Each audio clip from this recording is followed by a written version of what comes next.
نحمده ونصلي على رسوله الكريم اما بعد فاعوذ بالله من الشيطان الرجيم بسم الله الرحمن الرحيم رب اشرح لي صدري ويسر لي امري واحلل عقدة من لساني يفقهوا قولي۔ حفاظت کی دعائیں جو ہم نے شروع کی تھی اس میں آج ہم سورۃ البقرہ کی آخری دو آیات کی فضیلت پڑھیں گے۔ نمبر 2 دعا جو ہے اعوذ باللہ من الشیطان الرجیم بسم اللہ الرحمن الرحیم آمن الرسول بما انزل الیہ من ربہ والمؤمنون کل آمن باللہ وملائکتہ وکتبہ ورسلہ لا نفرق بین احد من رسلہ وقالوا سمعنا واطعنا غفرانک ربنا والیک المصیر لا یکلف اللہ نفسا الا وسعها لها ما كسبت وعليها ما اكتسبت ربنا لا تؤاخذنا إن نسينا أو أخطأنا ربنا ولا تحمل علينا إصرا كما حملته على الذين من قبلنا ربنا ولا تحملنا ما لا طاقة لنا به واعف عنا واغفر لنا وارحمنا أنت مولانا فانصرنا على القوم الكافرين۔ عبداللہ بن عباس بیان کرتے ہیں کہ ایک دن جبریل علیہ السلام نبی صلی اللہ علیہ وسلم کے پاس بیٹھے ہوئے تھے کہ ایک بہت زور کی آواز سنی۔ جبریل علیہ السلام نے اپنا سر اٹھایا اور کہا کہ آسمان کا ایک دروازہ ہے جو آج کھلا ہے، آج سے پہلے یہ کبھی نہ کھولا گیا۔ پھر اس سے ایک فرشتہ اترا۔ جبریل علیہ السلام نے کہا کہ یہ ایک فرشتہ ہے جو آج سے پہلے کبھی زمین پر نہیں اترا۔ فرشتے نے سلام کیا اور کہا کہ آپ صلی اللہ علیہ وسلم کو 2 نوروں کی خوشخبری ہو جو آپ کو عنایت ہوئے ہیں، آپ سے پہلے یہ کسی نبی کو نہیں دیے گئے، اور دوسری سورۃ البقرہ کی آخری آیات، کوئی حرف اس میں سے تم نہ پڑھو گے کہ اس کی مانگی ہوئی چیز تمہیں نہ ملے، یعنی اس کو پڑھ کر اور دعائیں بھی قبول ہوتی ہیں۔ تو بات یہ ہے کہ اللہ تعالیٰ نے مختلف چیزوں کو مختلف پر فضیلت بخشی، جیسے رات ساری برابر نہیں، رات کا آخری حصہ اپنے فضیلت کے اعتبار سے باقی رات پر بھاری، یعنی سحری کا وقت جو ہے اس میں اللہ سبحانہ و تعالیٰ خاص طور پر دعائیں سنتے ہیں۔ اسی طرح دن کے اول حصے میں اللہ نے برکت رکھی ہے، اللہم بارک لی امتی فی بکورہا، یعنی صبح صبح کا جو وقت ہوتا ہے۔ اسی طرح ہفتے کے دنوں میں جمعے کے دن کو فضیلت بخشی، سال کے مہینوں میں رمضان کو فضیلت بخشی۔ اسی طرح جگہوں کے اعتبار سے اللہ تعالیٰ نے مکہ کو خاص طور پر چن لیا، پیغمبروں میں بھی اللہ تعالیٰ نے بعض کو بعض پر فضیلت دی، اعمال میں بھی اللہ تعالیٰ نے بعض اعمال کو بعض اعمال پر فضیلت دی۔ اسی طرح قرآن مجید کی بعض آیات کو بعض پر فضیلت دی گئی، حالانکہ کلام سارا اللہ سبحانہ و تعالیٰ کا ہے، لیکن بعض حصہ بعض سے زیادہ برکت والا ہے، حالانکہ سب میں ہی خیر ہے، سارے میں خیر ہے۔ تو اسی میں سورۃ الفاتحہ کا ایک خاص مقام ہے، اور سورۃ الفاتحہ جو ہے اس کو سورۃ شفا بھی کہا گیا ہے، رقیہ بھی کہا گیا ہے، اس کو ہر نماز میں پڑھنے کو واجب قرار دیا گیا ہے، اور پھر اس کو پڑھ کر اگر دم وغیرہ کیا جائے تو وہ بھی فائدہ مند ہوتا ہے، اور تجربے سے یہ بات ثابت ہے۔ جب صحابہ کرام میں سے کسی ایک نے راستے میں کسی سفر کے دوران ایک قبیلے کے سردار کو جو بچھو کاٹ گیا تو اس پر دم کیا تو اس کو آرام آ گیا، جبکہ اس کو کسی اور چیز سے فائدہ نہیں ہو رہا تھا۔ تو اب یہ جو خصوصیت سورۃ الفاتحہ کے اندر ہے وہ کسی اور حصے میں اس طرح نہیں ہے۔ اسی طرح سورۃ البقرہ کی آخری 2 آیات بھی بہت اہمیت کی حامل ہیں، اور ان کی ایک فضیلت جو یہاں پتہ چلتی ہے کہ ان کو پڑھ کر اگر کوئی شخص دعا کرتا ہے تو وہ دعا قبول ہوتی ہے۔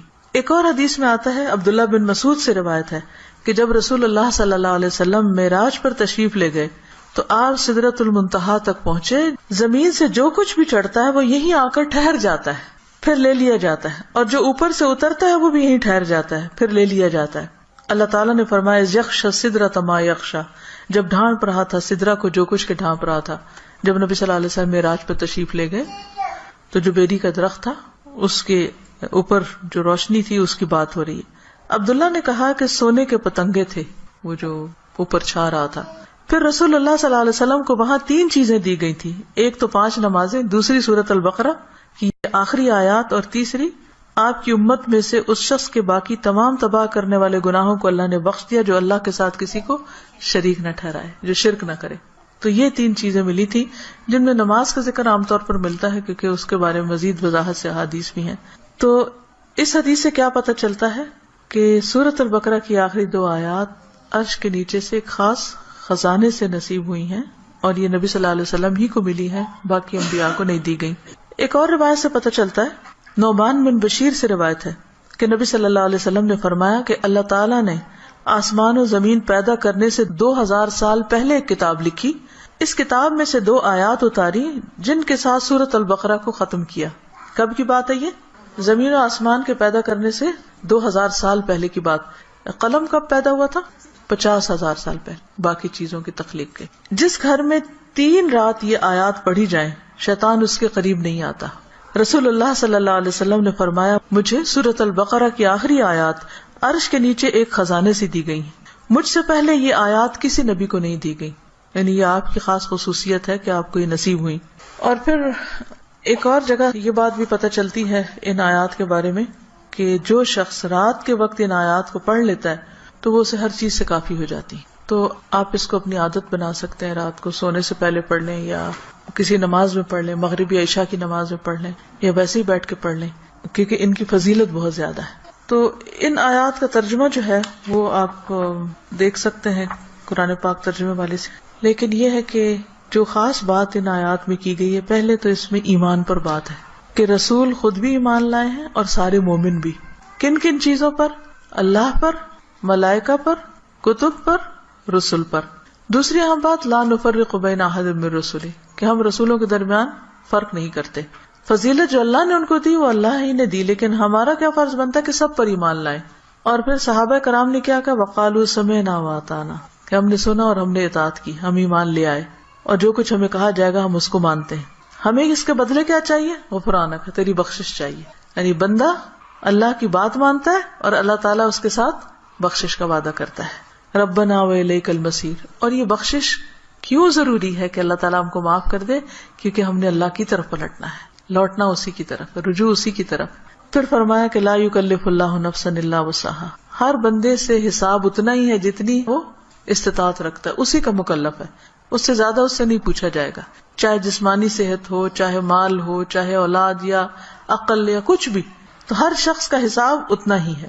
لہا ما کسبت وعلیہا ما اکتسبت، اسی کو ملے گا جو اس نے نیکیاں کی اور اسی کے ذمہ ہے وبال جو اس نے غلط کام کیے، فائدہ بھی اسی کا اچھے کام کرنے کا اور نقصان بھی اسی کا غلط کام کرنے کا۔ تو پھر ہم دعا کیا کرتے ہیں، ربنا لا تؤاخذنا ان نسینا او اخطانا، اللہ اگر ہم بھول جائیں یا ہم سے خطا ہو جائے تو ہمیں پکڑنا نہیں، مؤاخذہ نہیں کرنا۔ ربنا ولا تحمل علینا اصرا کما حملتہ علی الذین من قبلنا، اللہ ہم پر وہ بوجھ نہ ڈالنا جو ہم سے پہلے لوگوں پہ ڈالا، یعنی ان کی شریعتیں جو تھی وہ مشکل تھی، ہماری شریعت بہت آسان ہے۔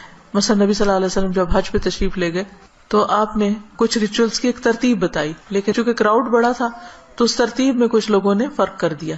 کیا تھا کہ جیسے آپ پہلے رمی جمار کریں، پھر اس کے بعد سر مڈائیں، پھر اس کے بعد احرام کھول دیں، لیکن کچھ لوگوں نے اس ترتیب کو آگے پیچھے کر دیا، تو اس پر آپ نے فرمایا لا حرج، لا حرج، کوئی حرج نہیں، کوئی نقصان نہیں۔ تو یہ ہمارے دین کی ایک سہولت ہے، آسانی ہے۔ تو یہاں دعا یہ مانگی جا رہی کہ یا اللہ جس طرح پچھلے لوگوں کے اوپر پابندیاں لگ گئی تھی یا ان کو کچھ مشکلات ہوئی تھی تو ہمیں اس سے محفوظ رکھنا۔ ربنا ولا تحملنا ما لا طاقت لنا بہ، اللہ ہمارے اوپر ایسا بوجھ نہ ڈالنا جس کی ہمیں طاقت نہیں۔ اب دیکھیے کہ اگر ہم امن سے ہیں، سلامت ہیں، ہم سانس لے رہے ہیں، کھا پی رہے ہیں، جس کا مطلب اللہ کی رحمت ہے ہم پر۔ کوئی بھی چیز آپ دیکھیں کہ کسی وقت بھی آؤٹ آف کنٹرول ہو سکتی، سورج کسی وقت آؤٹ آف کنٹرول، ستارے آپس میں ٹکرا سکتے ہیں، زمین کے اندر سے لاوا ابل سکتا ہے، زلزلہ آ سکتا ہے، انسان کسی کام کرنے کی سکت نہ رکھے، بیٹھے بٹھائے اس کو کچھ ہو سکتا ہے، اس کے بولنے کی قوت، اس کے دیکھنے کی، اس کے سننے کی کچھ بھی چھن سکتی ہے۔ تو اللہ تعالیٰ سے ہم دعا کرتے ہیں کہ یا اللہ ہم پر وہ بوجھ نہ ڈال جس کے اٹھانے کی ہم میں سکت نہیں، یعنی ایسی کسی آزمائش میں نہ ڈالنا کہ جس سے ایمان جانے کا خطرہ ہو۔ کچھ دن پہلے مجھے کسی نے فون کیا اور بتایا کہ فلاں جگہ پر جو لوگ قید ہوئے تھے ان میں سے ایک کو 40 سال کی قید و مشقت کی سزا سنائی گئی۔ جگہ کا نام میں ویسے نہیں لے رہی کہ پھر پن پوائنٹ ہو جاتا ہے کہ کہاں کی بات۔ تو میری بیٹی نے کہا کہ میرے ذہن سے یہ بات اتر ہی نہیں رہی، کیونکہ جو اس آدمی کی بیوی تھی اس نے فوراً ہی خلا لے لی کہ میں تم اتنا ویٹ نہیں کر سکتی، اور حالانکہ اس کی بچی بھی تھی چھوٹی، اور 40 سال تک کون جیتا ہے ماں باپ میں سے، بہن بھائیوں میں سے، کہ جو اس کو پیچھے ملنے کے لیے جائیں، اور سزا بھی کوٹھڑی کی سزا ہے کیونکہ تکلیف دہ قسم کی سزا ہے۔ تو وہ کہتے ہیں اس شخص کی بیوی نے خود آ کے بتایا کہ میں یعنی کہ کس طرح یہ سب کچھ ہوا اور کیسے وہ پکڑا گیا اور کیسے سزا ہوئی، کس طرح میں نے خلا لے لی اور اب میں خود ارن کر رہی ہوں، اپنا زندگی چلا رہی ہوں. کہتے کہ مجھے جو چیز بہت زیادہ ڈسٹرب کر رہی ہے وہ یہ کہ دنیا میں بھی بعض اوقات لوگوں پر ایسی بڑی بڑی تکلیفیں آ جاتی ہیں کہ جس میں سارے ہی ساتھ چھوڑ جاتے ہیں، تو قبر میں کیا ہوگا، جہنم میں کیا ہوگا، کوئی حال نہیں پوچھنے آئے گا. اس لیے بہت ضروری ہے کہ ہم ایک تو دنیا میں بھی ایسی آزمائشوں سے پناہ مانگیں، کیونکہ آپ دیکھیں کہ آپ کو 40 سال ایک کمرے کے اندر رہنا پڑے یا ایک 4 دیواری کے اندر رہنا پڑے تو انسان کی حالت کیا ہو جائے. ہم اچھے بھلے کھاتے پیتے چلتے پھرتے، ہم کہتے ہیں جی اب ہمارے فزیکل چینجز آ رہے ہیں، اب ہم جوان ہو رہے ہیں، اب ہم بوڑھے ہو رہے ہیں، اب ایسا ہو رہا ہے، ابھی ویسا ہو رہا ہے. تو ایک شخص جس کی جوانی بڑھاپا سب کچھ ایک جیل کے اندر گزرے، اس کی کیفیت کیا ہو سکتی ہے جس کی کہ مجھے 40 سال یہاں رہنا ہے، 40 سال یہاں. اس کے لیے تو زندگی ایک طرح سے ختم ہے. تو میں نے اس کو سمجھایا کہ دیکھو 40 کے بعد نکلے گا تو صحیح نا، اگر زندہ رہا، اول تو پتہ نہیں کب تک زندہ ہے. سوچو ان لوگوں کے بارے میں، تم اس سے زیادہ ڈسٹرب ہو تم ان کے بارے میں کہ جو قبر میں اس سے بڑی جیل میں اور جو آخرت میں پکڑے جانے والے ہیں، ان کا کیوں نہیں تم سوچ رہی؟ ان کے لیے کچھ کرو. ہم سب کا فرض بنتا ہے کہ کوئی اچھی بات ہمیں پتا ہے تو ہم دوسروں کے ساتھ شیئر کرتے رہیں تاکہ وہ بھی گناہوں سے بچیں.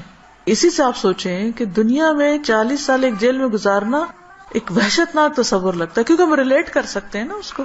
لیکن قبر میں کوئی چلا جاتا مٹی کے نیچے، بھول گئے سب کون گیا کیا ہوا، وہاں تو کسی کی چیخ بھی باہر نہیں سنائی دینی. اور لوگ کیسے کیسے غلط کام کر رہے ہیں، خود ہم پتہ نہیں کہاں کہاں غلطیاں کر رہے ہیں. اللہ تعالیٰ ہم سب کو معاف کر دے. تو بات یہ ہے کہ اللہ سے یہ دعا مانگتے رہنا چاہیے کہ یا اللہ ایسی ہمارے اوپر آزمائش نہ لانا، ایسی مشقت نہ آئے کہ جس کو ہم اٹھا نہ سکے، چاہے وہ کوئی بیماری ہو، کوئی مرض ایسا ہو.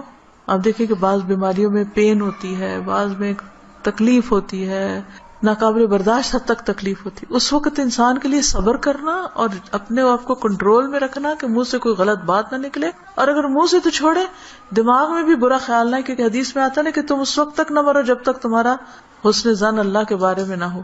اس کا مطلب نہیں کہ موت اپنے ہاتھ میں لے لو، اس کا مطلب یہ ہے کہ مرتے وقت تم اللہ سے اچھا ہی گمان رکھو تو تمہیں موت آئے. لیکن آپ کو پتہ ہے جب تکلیف کی شدت ہوتی ہے نا تو گمان اچھا رکھنا سب سے مشکل کام ہے، بہت مشکل. اس وقت مایوسی کی طرف سوچ ہو جاتی ہے فوراً. تو ربنا ولا تحملنا ما لا طاقت لنا بہ، اللہ ہم پہ وہ بوجھ نہ ڈال جس کے اٹھانے کی ہمیں طاقت ہی نہیں، ہم بہت کمزور انسان ہیں. ربنا ولا تحملنا ما لا طاقت لنا بہ واعف عنا واغفر لنا وارحمنا. یہ جو 3 لفظ ہیں جب انسان پڑھتا ہے تو سوچتا ہے یہ ایسا کیوں ہے، معاف کر دے، بخش دے، رحم کر، کیونکہ یہ بہت شدید ضرورت ہے ہماری کہ اللہ ہم کو معاف کر دے. ہم بہت غلطیاں کرتے ہیں، یعنی اس میں تاکید اور تکرار ہے.